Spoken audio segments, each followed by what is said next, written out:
용사가 됩시다라는 제목으로 함께 은혜 나누고자 합니다. 잠깐 기도하겠습니다. 사랑과 은혜가 풍성하신 하나님 아버지 감사합니다. 주님의 은혜와 사랑으로 하나님 아버지 이 자리에 이 단에 이렇게 섰습니다. 하나님 아버지 내 생각 내 뜻대로 전하지 아니하고 오로지 주님 뜻대로 주님께서 원하시고자 전하시고자 하신 말씀만 전하게 하여 주시옵소서. 하나님 감사드리오며 예수 그리스도 이름으로 기도드렸사옵나이다. 아멘.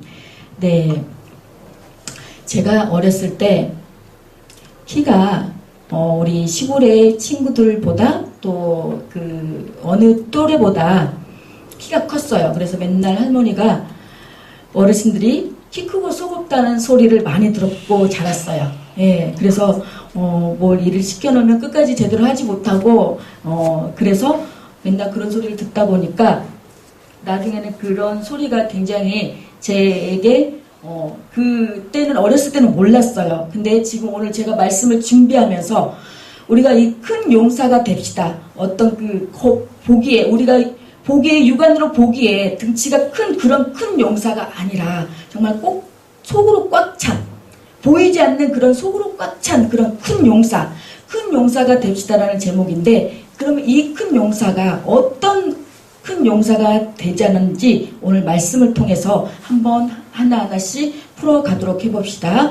지금부터 3200년 전에 이스라엘이 미드안에 의해서 괴롭힘을 당하고 또 몇 년 동안 계속된 흉년으로 이스라엘 백성들이 삶은 너무나 지치고 고달프기만 했습니다. 그러한 이스라엘 백성들이 겨우 농사를 지어 소출할 때쯤이면 이 미디안들이 이 적군들이 쳐들어와서 모든 것을 다 빼앗아가 버렸어요. 그러므로 이스라엘 백성들은 미디안의 침략과 찬탈을 피해서 산속과 토굴 속에서 생활해야만 했습니다.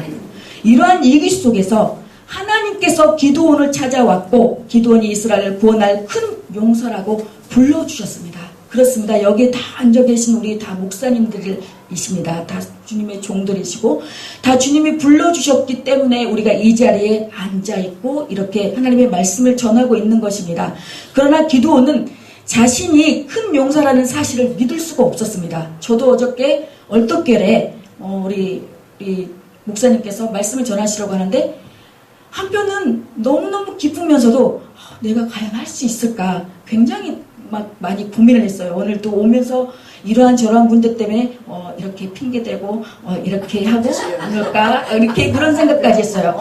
그런데 하나님께서 제가 예전부터 저는 정말 이 말씀을 전하면서 찬양을 하면서 그런 사역을 하고 싶었던 게 제 꿈이었어요. 근데 이런 부흥사협회에서도 이렇게 많이 제안을 왔었고 또 부흥사라는 그런 말씀도 많이 들었고 근데 아직은 제가 때가 아니고 아직은 좀 더 있다가 해야 되는데 또 이렇게 또 우리 최은숙 목사님을 통해서 이렇게 기회를 주신 주님께 또 우리 원장님께 너무너무 깊은 감사를 드리고요. 그래서 그는 왜냐하면 이스라엘 중에서도 가장 작은 자고 한 번도 사람들 앞에서 자신의 존재감을 드러내지 못했던 사람입니다. 그리고 그 사람은 무명의 사람이었고 그를 따르는 무리가 있는 것도 아니었고 큰 용사가 되는 교육이나 훈련을 받은 적도 한 번도 없었던 사람입니다. 그의 집은 우상숭배의 가정에다가 그의 아버지는 우상숭배자의 앞잡이였습니다. 그가 무슨 큰 용사로서 소망이나 지혜를 갖춘 것도 아니고 성격조차 아주 소심한 데다가 자기 스스로도 자신이 누구에게 나아가서 무엇을 할 수 있다고 생각해 본 적이 없었던 사람입니다. 이러한 자가 어찌 큰 용사가 될 수 있는 것입니까? 하나님께서 불러주시기만 하면 아무리 큰 용사라도 될 수 있는 것입니까? 무엇 때문에 그가 큰 용사라는 것입니까? 다만 기드온아 너는 미드안의 압제로부터 구원할 큰 용사이니라고 말씀해 주셨다고 그가 큰 용사가 될 수 있는 것입니까? 그렇다면 어떻게 큰 용사가 됐는지 오늘 이 말씀을 통해서 칠타래를 하나하나 풀어 나가 봅시다. 예, 오늘 본문의 주인공인 기드온이 산속에 있는 아버지 요아스의 타작마당에 있는 포도즙틀 속에 숨어 한 줌에 밀을 손으로 까부르고 있었던 것은 만약 100주 내다제 밖에서 밀을 타작하다가 가는 속에 언제 저 악한 도적인 미드안의 손에 빼앗기게 될지 알 수 없는 일이었기 때문입니다. 사실 지금 기드온이 껍질을 까고 있던 밀 한 줌은 7년간의 극심한 가운데서 그들 가족의 생명과도 같은 것이었으므로 그 한 줌의 밀 껍질을 벗기기 위해 기드온은 포도즙 그 싸는 틀 속에 웅크리고 앉아 숨을 죽여가면서 하나하나 벗겨내고 있었던 것입니다. 상상을 해보십시오. 생각을 해보십시오. 정말 그 하나하나 벗겨내서 그 한 알로 그 가족들의 정말 그 생계를 이어나갔던 그 상황인데, 그 절박한 상황에, 그런데 그러한 기드온에게 오신 하나님의 사자가 기드온을 향하여 여호와께서 너와 함께 하시도다 하셨습니다. 너는 미드안의 압제로부터 이스라엘을 구원할 큰 용사라고 부르셨습니다. 네, 내가 무슨 큰 용사입니까? 그러나 그의 생각일 뿐 입 밖으로는 아무 소리도 흘러나오지 못했습니다. 이스라엘 백성들 가운데 사람이 없어서 자기 같은 사람이 큰 용사냐고 비웃는 것만 같았습니다. 미디안 사람들이나 이스라엘 사람들이 주민 사람들이나 심지어 가족들에게조차 하나님께서 자신을 큰 용사로 부르셨다고 모두 비웃을 것만 같았습니다. 그의 심령 가운데 두려움이 밀려오고 자신은 도무지 큰 용사가 될 수 없다는 부정적인 생각만 가득 차올랐습니다.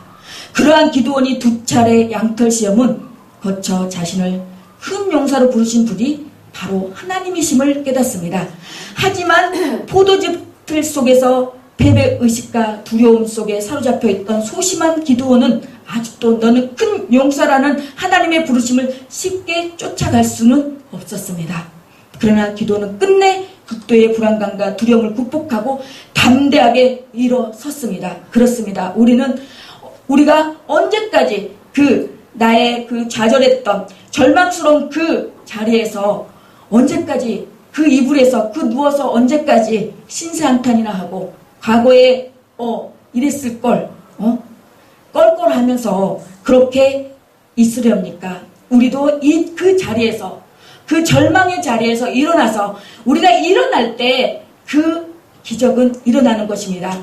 그리고 자신을 찾아오셔서 말씀하신 하나님의 뜻에 따라 자신은 도저히 큰 용사가 될 수 없는 상황이지만, 그러나 오직 믿음으로 자신은 큰 용사가 될 수 있다는 사실을 받아들이기로 결단했습니다. 그렇습니다. 우리는 일어서고 우리는 결단해야 됩니다. 그래서 자기를 큰 용사로 만들어 주시려는 하나님의 계획을 믿음으로 수긍하였던 것입니다. 나는 아니지만 하나님이라면 이 약한 나를 얼마든지 큰 용사로 만들어 주실 수 있을 것이다. 그래, 한번 믿어보자 다짐했습니다. 그리하여 기드온은 포도즙 틀에서 일어났고, 하나님께서 정말 나를 부르셨다면 나에게 표징을 보여주십소서 기도하며 믿음으로 자신의 큰 용사라는 것을 받아들이기 위해 먼저는 자신을 찾아오신 하나님을 확인하기로 했습니다. 왜입니까? 그는 바알신을 섬기는 아버지 요아스의 품에서 성장했고, 그동안 기드온은 단 한 번도 살아계신 하나님을 체험한 적이 없어서 눈으로 온몸으로 살아계신 하나님을 체험하기 위해 특별한 표징을 구했던 것입니다. 기드온은 아버지가 섬기던 바알은 사람이 손으로 만든 것이라는 사실을 잘 알았습니다. 입이 있어도 말하지 못하며, 눈이 있어도 보지 못하며, 귀가 있어도 듣지 못하며, 코가 있어도 냄새를 맡지 못하며, 손이 있어도 만지지 못하며, 발이 있어도 걷지 못하는 헛된 우성이라는 사실을 그는 너무나 잘 알았습니다. 그러나 자신을 부르신 확신한 기드온은 그때부터 하나님이 하신 말씀을 그대로 믿고 자신은 큰 용사라는 자신감을 갖게 되었습니다. 그리고 살아계신 하나님께 자신이 큰 용사라는 사실을 믿음으로 받아들이고 결단한 것을 증거하는 예물을 18절에 보면 올려드렸습니다. 18절에 내가 예물을 가지고 다시 주께로 와서 그것을 주 앞에 드리기까지 이곳을 떠나지 마시기를 원하나이다 하니 그가 이르되 내가 너가 돌아올 때까지 머무르리라 하시니라. 그렇습니다. 우리는 모든 사람들이 이거 해주시면, 이거 해결해 주시면, 내 병을 낫게 해주시면, 내 사업이 잘 되면, 내 자녀가 잘 되면 내가 이렇게 하겠습니다 라고 한 다음에, 그런 다음에 하나님 앞에 예물을 올려드리겠다고 하나님 앞에 자기가 하나님 앞에 협약을 합니다. 그러나 여기에 기드온은 먼저 표징을 구하기 전에 6장 30절에서 36절에 40절에 보면은 먼저 표징을 구하기 전에 예물을 올렸습니다. 그런 다음에 36절에 40절 보면은 양털 시험이 나옵니다. 양털 표징 표징이 나옵니다.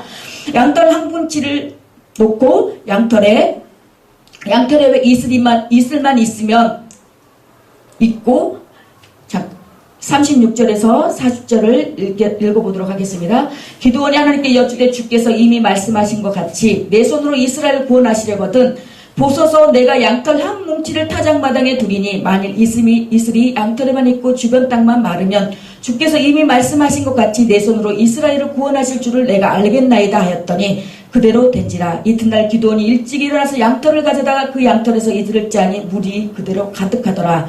기드온이 또 하나님께 여쭈되 주여 내가 노하지 마옵소서. 내가 이번만 말하이다. 구하옵노니 내가 이번만 양털로 시험하게 하소서. 원하건대 양털만 마르고 그 주변 땅에는 다 이슬이 있게 하옵소서 하였더라. 그렇습니다. 그래서 우리는 이 모든 부분이 말씀을 하나하나 보면은 먼저 기드온은 하나님 앞에 예물을 올려드린 다음에 어떤 그런 부분을 표징을 구하고 하나님께 그 아랜 것을 보게 됩니다. 그렇게 기드온이 믿음으로 큰 용사라는 사실을 받아들였을 때 하나님께서는 그를 그 어떤 자도 이길 수도 없고 무너뜨릴 수 없는 큰 용사로 만들어주고자 하셨습니다. 최고로 베스트 오브 베스트. 하박국 2장 4절에 의인은 믿음으로 살리라 하고 로마서 1장 17절에도 복음에는 하나님의 의가 나타나서 믿음으로 믿음에 이르게 하나니 기록된 바 오직 의인은 믿음으로 말미암아 살리라 함과 같으니라고 말씀하십니다. 하나님은 적는 자, 능치 못할 일이 없으신 분, 아무리 연약하고 보잘것없는 자라도 믿음으로 받아들이고 순종하면 위대하고 강하게 만드신 하나님이신 줄 믿습니다. 많은 사람들이 많은 주의 목사님들이 소명을 받고 주의 길을 갔을 때 그냥 저 역시도 마찬가지로 순종하고 신학교만 가면 되는 줄 알았습니다. 그러나 그 신학교 가는 과정은 가정이었을 뿐 내가 그만큼 받아들이고 하나님 앞에 저에게 요구한 모든 것들이 하나하나를 순종했을 때 그러한 하나님께서 모든 일을 열어주시고 형통케 해주시는 것을 체험을 했습니다. 하나님께서는 미디안의 앞뒤로부터 어긋나가며 이스라엘의 고통을 보셨고 그들의 신음을 들으셨습니다. 그리하여 그들을 구원할 큰 용사로 세우고자 하셨는데 그 큰 용사가 바로 기드온이었습니다. 그러나 기드온이 하나님의 부르심을 믿지 못하는 것을 보신 하나님께서는 기드온이 큰 용사로 부르심을 받았다는 사실을 받아들일 수 있도록 그의 심령을 주장하셨습니다. 얼마나 큰 용사로 만들고 싶으셨던지 하나님께서 친히 말씀하시고 그를 통하여 미드안의 압제로부터 이스라엘 구원할 큰 용사가 되게 하실 것이라 약속해 주셨습니다. 하나님께서 하나님의 부르심을 믿지 못하는 기드온에게 그가 원하는 대로 양털 시험을 통해 그에게 믿음을 주시고 그에게 확신을 심어주셨습니다. 두려워하며 소심했던 기드온에게 용기를 주시고 담대함으로 무장시켜 주셨습니다. 그가 큰 용사라는 사실을 받아들이게 하시고 두려움과 소심함을 물리치고 담대한 믿음을 갖게 하셨습니다. 사실을 받아들여졌을 때, 즉 다시 말해서 순종했을 때 하나님께서는 기드온이 큰 용사가 될 수 있도록 그에게 담대함을 주시고 모든 백성들이 그를 따르도록 모든 심령을 주장하여 주셨습니다. 큰 용사라는 자존감도 누리게 하셨습니다. 그를 통하여 하나님을 믿는 자 큰 용사가 될 수 있다는 분명한 진리를 깨닫게 하시고 믿음으로 인한 삶의 중압감에서 벗어나게 하시고 그로 하나님의 사람이요 하나님의 도구로 쓰임받는 축복을 마음껏 누리게 하셨습니다. 오늘 우리도 다양한 고통스러운 환경 속에서 자신이 큰 용사라는 사실을 받아들이지 않기 때문에 수많은 문제들이 생겨납니다. 하나님의 부르심을 받고도 나는 큰 용사라는 사실을 받아들이지 않음으로 인해 질병의 미디안이, 가난의 미디안이, 실패의 미디안이 쳐들어오는 것을 또 그들로 인해서 두렵고 떨림으로 절망에 빠지기도 하는 것을 잊지 마시길 바랍니다. 로마서 12장 2절에 너희는 이 세대를 본받지 말고 오직 마음을 새롭게 함으로 변화를 받아 하나님의 선하시고 기뻐하시고 온전하신 뜻이 무엇인지 분별하도록 하라고 하십니다. 그러니 여러분은 하나님께서 부르신 믿음의 큰 용사라는 사실을 확실하게 받아들이시길 바랍니다. 아멘. 여러분은 현재까지 포도즙 틀 속에서 같이 갇혀 있으렵니까? 계속해서 미드안과 같은 세상 근심거리에 괴롭힘을 당하고 계시렵니까? 이 시간 기드온의 포도즙 틀을 박차고 큰 용사가 되기 위해 뛰쳐나온 것처럼 여러분의 또한 각자 한 한 사람 한 사람이 처한 그 연약한 환경에서 뛰쳐나오시길 바랍니다. 그리고 하나님을 붙잡으시길 바랍니다. 하나님께서 저와 여러분을 반드시 큰 용사로 만들어 주실 것입니다. 할렐루야. 그렇다면 사사시대에 귀하게 쓰임받는 사람, 그 기드온, 과연 그 사람은 어떤 믿음의 사람이었을까요? 또 나의 지금 현재 믿음의 상태는 어떠한지 생각하고 돌아보았으면 좋겠습니다. 첫째, 그 사람은, 그 기드온은 하나님을 만나는 믿음이었습니다. 그래서 우리는 하나님을 또 만나게 해주어야 합니다. 우리는 살아가면서 수많은 만남이 있습니다. 누가 뭐라고 해도 이유를 막론하고 우리는 누굴 어떤 사람을 이 사람도 만나고 저 사람도 만나야 되지만 우리는 하나님을 만나야 됩니다. 그리고 내가 만나는 사람, 그 하나님을 만나게 해줘야 됩니다.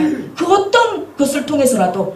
그래서 우리 어떤 분은 이렇게 전단지, 교회 행사라든가 전단지를 통해서 그 전단지를 보고서 교회에 와서 우연찮게 예수를 알게 되고 교회 신앙생활을 하면서 그 사람이 그 인생이 이렇게 바뀌어지는 그런 간증도 많이 옆에서 듣고 또 저 또한 역시 그렇게 왔습니다. 예, 그래서 우리는 이 관계 속에서 만나야지 어떤 일을 맡기고자 할 때 그 어떤 프로그램에 맞게 그 적임자를 세울 수 있는 것처럼 우리는 하나님과 관계에서 우리가 그분을 만나야 된다는 것입니다. 만나야지만이 어떤 일을 맡기든 이름을 하는 것이지 무턱대고 선택을 하지 않는다는 말입니다. 우선 만남이 이루어진 다음에 선택을 할 수 있지 않겠습니까? 먼저 하나님은 기드온을 선택했습니다. 오래전에 그를 예비하시고 준비하셔서 그리고 때가 되자 은혜를 베풀어 주셨습니다. 11절에 여호와의 사자가 기드온에 찾아왔습니다. 그리고 이렇게 말합니다.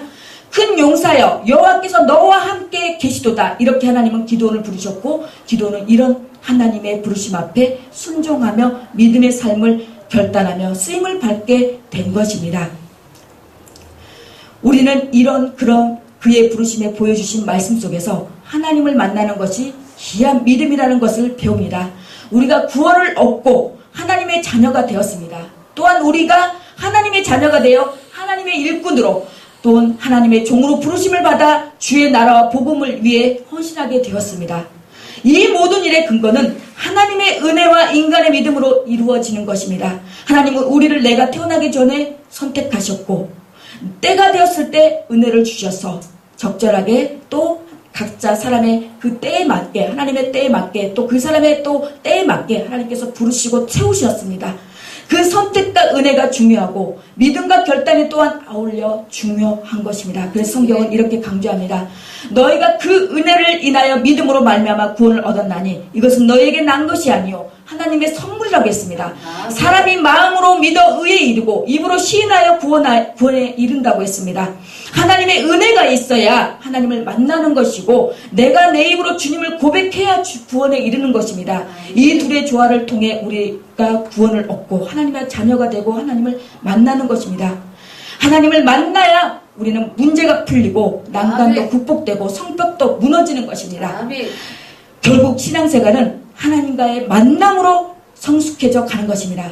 근데 우리가 하나님의 이 만나는 방법도 각지각색이고 다 사람마다 다릅니다. 어떤 분은 말씀으로 만나고 어떤 분은 또 꿈과 환상을 통해서 어떤 분은 또 각자 다 다릅니다. 그러한 것들이 그 만날 때 우리가 또 만날 때 그냥 말씀에 입각해 해서 그 어떤 부르심과 그 환상과 그러한 것들이 말씀에 입각해 해서 우리는 잘 비추어서 잘 분별해야 됩니다. 그래서 우리가 만날 때 하나님을 만나지 못할 때 내 영혼은 우리는 그 무엇보다도 병들어 갈 것입니다. 그래서 우리의 삶에 우리 인생에 우리 신앙생활에 하나님을 만나는 것이 무엇보다도 중요합니다. 그 하나님을 만나는 내면에서의 통로가 역시 믿음이라는 것입니다.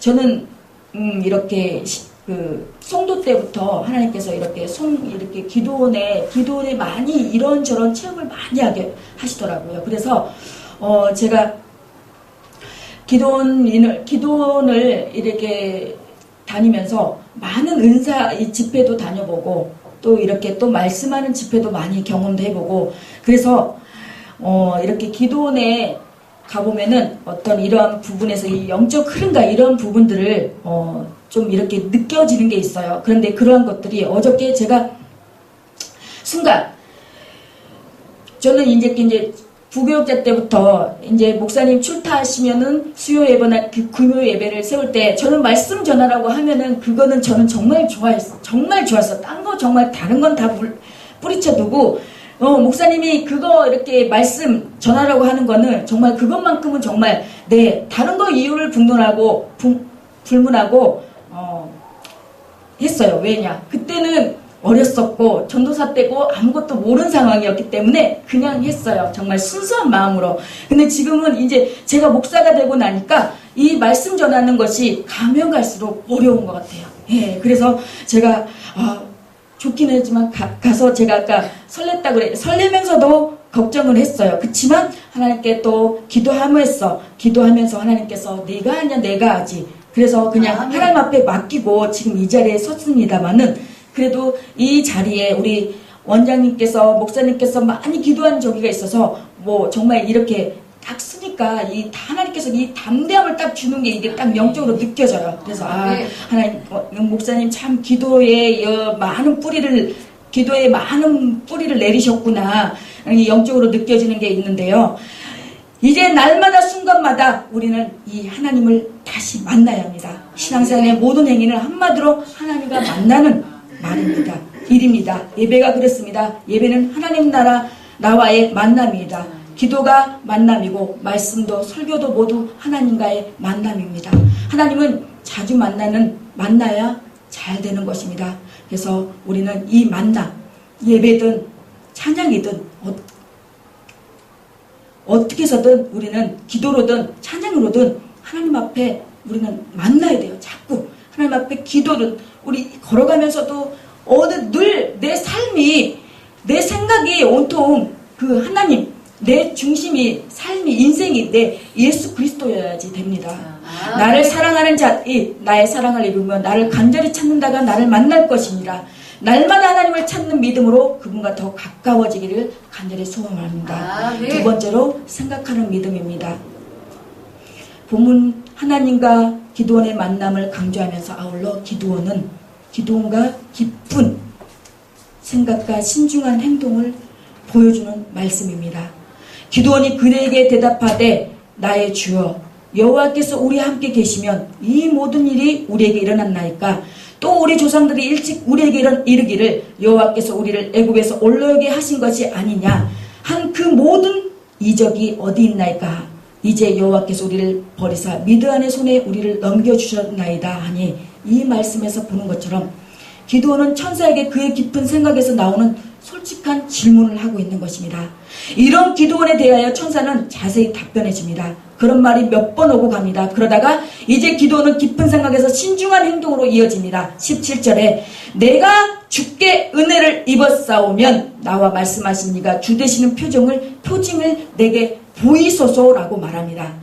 은혜와 믿음과 부르심에 대한 증거로 보여달라는 말입니다. 이러한 신중한 기도원에게 천사는 19절 이하의 기적을 보여줍니다. 그것이 기도원의 눈에서 확인이 되자 비로소 자기와 말한 사람이 천사여 하나님의 사자임을 알게 되었고 두려운 마음으로 하나님 앞에 엎드립니다. 그리고 거기에서 여호와를 위하여 단을 쌓고 본격적으로 사역을 시작하게 됩니다. 그렇습니다. 우리는 모든 사역을 할 때, 모든 어떤 행사를 할 때, 교회의 어떤 이런 부분이나 것을 정말 신중하게 생각하고 하나님 앞에 묻고 또 묻고 그러면서 하나님 앞 누가 의해서 어떤 상대방에 의해서 그러라 그랬다 저러라고 해서 그랬다 라고 그런 것 때문에 내가 가는 것이 아니라 내가 1대1 관계 속에서 하나님과 나와의 관계 속에서 내가 하나님께 응답을 받고 내가 1대1로 그게 응답이 돼야지 상대방에서 한 거 많은 분들이 신학교 와서 또 목사님들 얘기 들어보면은 꿈에서 뭐 이렇게 신학을 가라 그랬다. 어디 또 기도원 갔는데 보면은 뭐 신학교 가라고 뭐 주의 종이 돼야 된다고 그래서 오신 분들이 많더라고요. 근데 그런 분들 보면은 가다가 힘이 들어가지고 중도에 하차하는 경우도 많고, 저도 직접 저도 하나님 앞에 응답받고 왔음에도 불구하고 이 길이 정말 순탄치도 않고 정말 힘든 길입니다. 그래서 우리는 이 모든 것이 기드온의 기쁜 생각과 신중한 행동이 돋보이는 것을 우리가 발견한 것처럼 우리가 우리의 사역과 활동에도 우리가 정말 신중을 기하고 깊은 생각을 하고 결단을 행동을 옮겨야 되는 것입니다. 제가 오늘 솔직히 말해서 오늘 수요 예배잖아요. 저는 연할 여태까지 교회 성도가 없어도 교회에서 잔을 예배를 드렸어요. 근데 어저께 제가 생각 못하고 얼떨결에 대답을 해서 했지만 지금 이 교회가 없으면 모르는데 교회가 있는데 이 달을 비워놓고 온다는 게 참 올 때야 그 생각이 드는 거예요. 그래서 이거 내가 또 경솔했구나. 저는 되게 생각보다 굉장히 감정적이다 보니까 막 좀 덜렁대는 게 있어요. 그리고 하고 나서 조금 지나간 다음에 후회를 하고 또 그런 적이 있는데, 그러나 이 또한 하나님께서 어떤 하나님의 귀한 섭리와 뜻이 있은 줄로 믿고 정말 이 자리에 있게 하신 하나님께 정말 너무너무 감사드리고, 또 로마서 12장 3절에 보면 내가 주신 은혜로 말미암아 너희 중 각 사람에게 말하노니 마땅히 생각할 그 이상의 생각을 품지 말고 오직 하나님께서 각 사람에게 나눠주신 믿음의 분량대로 지혜롭게 생각하라고 하십니다. 마땅히 생각할 것, 지혜롭게 생각하는 것이 믿음입니다. 우리 삶에는 생각이 너무나 중요합니다. 왜냐하면 생각에서부터 모든 행동과 인격이 형성되기 때문입니다. 생각해 보십시오. 우리가 보면 생각한 대로 정말 다 되는 것 같아요. 그래서 이런 말이 있죠. 생각이 말을 낳고 말이 행동을 낳고 행동이 습관을 낳고 습관이 인격을 만든다는 말이 나옵니다. 우리가 많고 많은 생각 중에 바로 우리는 예수 그리스도를 생각해야 합니다. 그분의 탄생과 생애와 고난과 우리는 죽음을 생각해야 합니다. 우리가 아무리 어려운 힘든 일이 있고, 저는 막 어쩔 때는 나한테 왜 이런 일이 있었을까, 이런 일이 생길까라고 생각하다가도 나에게 그런 일을 통해서 분명히 이제는 주님께서 나에게 그런 일을 통해서, 그런 사건을 통해서 저에게 하나님께서 분명히 예배해 놓으신, 계획해 놓으신 분명히 하나님의 뜻이 있을 거야 라는 그 생각을 늘 염두에 있다 보니까 저는 이러한 가정도 모든 것이 하나님의 그 섭리 아래 계획하에 있다는 것을 저는 믿어 의심치 않습니다. 마지막으로 셋째로 겸손한 믿음입니다. 우리는 하나님을 만나면서 그리고 깊은 생각을 하면서 부르시는 하나님 앞에서 기드온이 고백한 말이 무엇인지 보십시오. 15절에 주여 내가 무엇으로 이스라엘을 구원하리까? 보소서 나의 집은 므낫세 중에 극히 약하고 나는 내 아비 중에서 제일 작은 자입니다. 이것이 기드온에게 돋보이는 모습입니다. 사실 그는 약하지 않은 사람입니다. 그의 집은 작지 않은 집입니다. 그는 그의 집에서 유력한 사람이고 작은 자가 아니라 큰 자입니다. 특히 하나님이 그를 부르셨다면 하나님이 인정하는 큰 용사임에 틀림이 없습니다. 그럼에도 불구하고 그는 하나님 앞에 이렇게 고백합니다. 주여 내가 무엇으로 이스라엘을 구원하리까? 라고 그렇게 고백합니다. 저 또한 굉장히 교만한 사람 중에 교만한 사람이었어요. 그래서 지금 생각해보면 제가 신학교 2학년 때 그 다른 학생들보다 첫 사역을 나갔어요. 주일학교 그래서 제가 이렇게 그 학생들 그 학우들 중에서 제가 이렇게 딸을 당했던 기억이 나요. 그래서 굉장히 힘들었는데 제가 이제 세월이 지나면서 이렇게 보니까 제가 그 사람들이 딸을 시켜서 내가 힘든 게 아니라 내가 그분들이 나를 딸을 시킬 수밖에 없도록 내가 그렇게 행동이나 말을 했구나. 내가 보는 중에 은연 중에 내가 당신들보다 나는 먼저 사역을 먼저 시작했고 그런 우쭐됨과 그런 우월감이 그들에게 눈에 보였기 때문에 내가 그들을 내가 더 외려 나를 시기하도록 질투하도록 만든 내가 장본인이 나였더라고요. 그래서 우리는 이 모든 저희도 매주 금요일날 선교 방송을 하지만 많은 목사님들이 워십도 하고 또 말씀도 하고 설교도 합니다.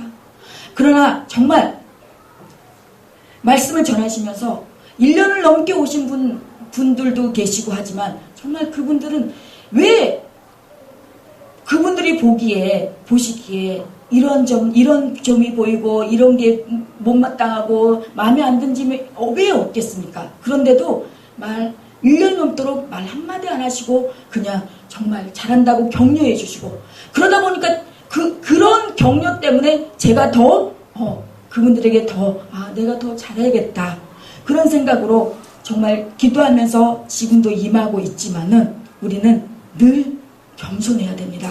그 겸손함이 사람들 앞에서 이게 겸손함이 아니라 남을 낮게 여기고 나보다 저분이 더 훨씬 잘나신 분이야. 그리고 그분을 더 세워주고 정말 이렇게 했을 때 하나님께서 그분을 더 세워주고 높여주지 않을까 생각해 봅니다. 오늘 이제 그 메인 설교 때문에 저 아는 목사님도 이제 기도를 하고 계시는데 그분이 한 15박 며칠 동안 쿠바로에서 이렇게 선교를 갔다 오셨어요. 근데 그분도 개척교회고 힘든 교회예요. 근데 성도들한테 한나 그 물질의 어려움 없이 기도로 이렇게 해서 그 300만 원이 넘는 그 물질을 하나님께 기도해서 받아서 왔습니다. 선교를 갔다 왔는데 그분이 하시는 말씀 오늘 통화를 하면서 자기 친구가 있는데 정말 그 친구는 통장에 1,000만 원이 넘게 있어도 내 비밀번호 다 가르쳐주고 너 이거 오늘 얼마 찾아줘 그러면은 찾아주고 서로 그렇게 허물이 없는 사이였대요. 근데 그 친구는 그때 당시 말씀을 좀 이렇게 이 말씀의 능력이 있어서 말씀을 전하는 분이고 이분은 이제 안양 그 갈매산 기도원이나 이렇게 산에 가서 이 산기도로 해서 능력이 굉장히 많이 받으신 분이에요. 그래서 어디 기도원 가서 나는 말씀을 전할 테니 너는 안수를 해라.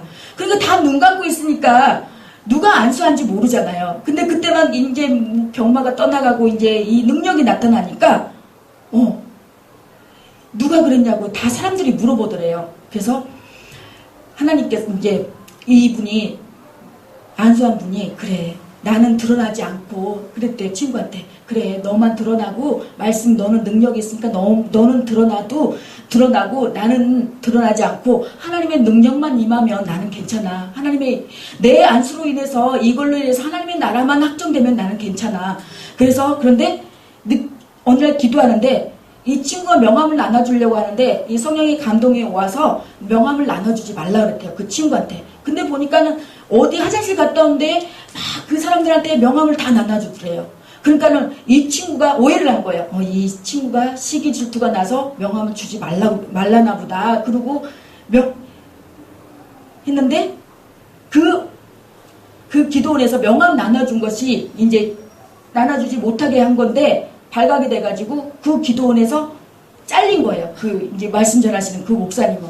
그리고 지금 상황이 바뀐 거예요. 지금 이분은 부흥회 다니고 그분은 지금 알바를 하고 있다는 그런 오늘 그 얘기를 들으면서 절대 우리는 정말 죄의 종끼리 서로 저도 굉장히 시기 질투 많은 사람 중에 많은 사람인데 왜냐면은 이 보이지 않게 이 이런 방송이 참 많아요. 많다 보니까 그런 게 은연중에 저도 그런 게 없었는데 은연중에 이렇게 이제 하다 보니까 이런 사역을 하다 보니까 나도 모르게 그런 게 잠시 들어와 있더라고. 근데 지금은 방송 보면은 하나님 이 방송 축복합니다. 저분 그렇게 축복기도 해줍니다. 그래서 우리가 그럴 때 하나님께서 저에게 더 큰 이렇게 평안과 평강을 주는 것을 체험을 했습니다. 그래서 우리가 기도원의 이런 겸손은 앞으로 오실 예수님을 우리는 잘 예표한 것입니다. 예수님은 겸손한 분으로 이 땅에 오셨습니다. 그래서 주님은 친히 이렇게 말씀하셨습니다. 나는 마음이 온유하고 겸손하니 나의 멍에를 메고 내게 배우라. 그러나 주님은 겸손을 말씀으로만 하지 않았습니다. 실제로 겸손하였습니다. 그의 생각, 말, 행동은 모두 겸손함으로 가득 차 있었습니다. 스가랴 선지자는 예수님을 이렇게 말했습니다. 시온의 딸이 크게 기뻐할지어다. 예루살렘의 딸아 즐거이 부를지어다. 보라 내 왕이 내게 임하나니 그는 공의를 쓰며 구원을 베풀며 겸손하여서 나귀를 타나니 나귀의 작은 것 곧 나귀 새끼니라고 했습니다. 믿음은 겸손입니다. 겸손한 것이 정말 귀한 믿음입니다.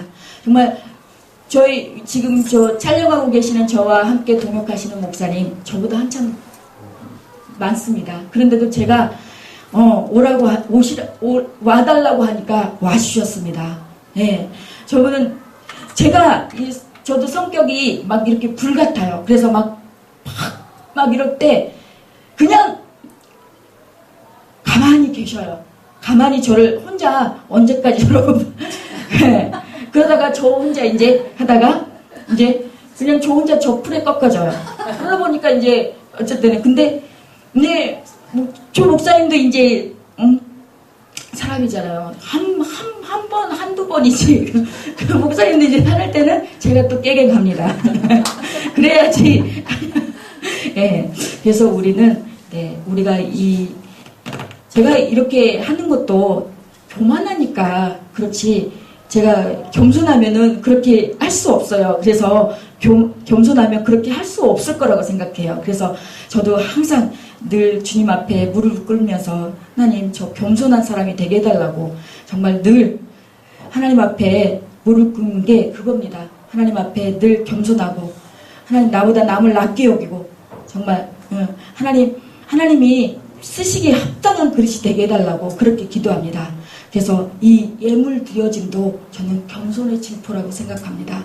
예물 이거 정말 하나님 앞에 이 겸손한 자만이 하나님 앞에 예물도 드리더라고요. 보니까 우리 이렇게 많은 분들이 이렇게 왔다 가시지만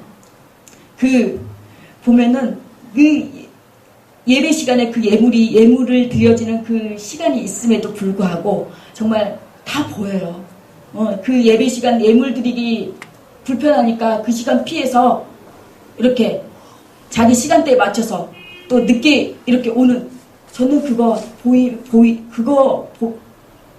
보여줍니다. 그러면은 저는 그거 말씀합니다.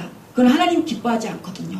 그래서 지금은 정말 하나님 앞에 기쁜 마음으로 모두를 다 이렇게 하나님 앞에 예물 드리는 그런 우리 사역자님들이 다 오시는데 우리가 히브리서 11장 32절에 기드온을 바락, 삼손, 입다, 다윗, 사무엘 등과 함께 사사때의 영웅의 반열에 올려놓았습니다. 우리도 정말 이 믿음의 반열에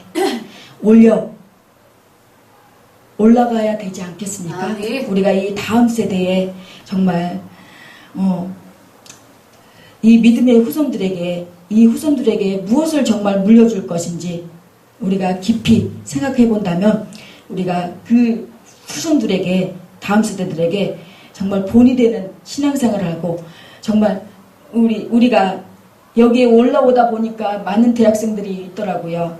그 청년들에게, 그 청소년들에게, 그 어린 영혼들에게 정말 너나 잘 믿으세요. 그런 말을 듣진 않아야 되겠죠. 여러 시대에 걸쳐 많은 사람이 하나님께 쓰임을 받았고 또 제각기 자랑스러운 업적을 남겼지만 기드온의 경우 미드안과 싸움에서 전무후무한 승리를 거두고 후일에까지 아름다운 무용담을 남겼습니다. 그는 싸움에 나가 용맹을 떨친 용사일 뿐 아니라 신앙인으로서 넓은 도량과 겸손한 인품을 지니고 있었습니다. 기드온이 미드안 전장에 승리를 하고 돌아왔을 때 에브라임 사람들이 전쟁에 나가면서 자기들을 부르지 아니했다고 시비를 걸었습니다. 기드온의 군대가 목숨을 걸고 싸워서 다 이겨놓은 전투에 에브라임 사람들이 마지막으로 뛰어들었지만 기드온은 승리의 전공을 그들에게 돌려줌으로써 큰 용사의 면모를 엿보게 하였습니다. 그렇습니다. 우리는 내가 어떤 일을 했을 때 기도를 해서 내가 이런 응답을 받았다. 그것이 아니라 하나님께서 하셨다. 나 때문이 아니라 나를 도와주는 어떤 그런 협력자가 있어서 나를 뒤에서 밀어주는, 나를 기도로 밀어주는, 나를 뒤에서 또 협력해주고 나를 언제나 늘 봐주는 그분 때문에, 그 사람 때문에 이렇게 오늘날 내가 이렇게 됐다라고 고백할 수 있는 저와 여러분이 되길 소망하며, 아멘. 우리는 꼭 누굴 만나야 되냐면 하나님을 만나야 하고, 또 우리는 하나님을 만나게 해줘야 하며, 신중을 가하고 생각하고 겸손한 기도한처럼 목회와 사역 현장에서, 가정과 직장에서 진가를 발휘하는 저와 여러분이 되시기를 예수 그리스도 이름으로 간절히 축원합니다. 아멘. 사랑과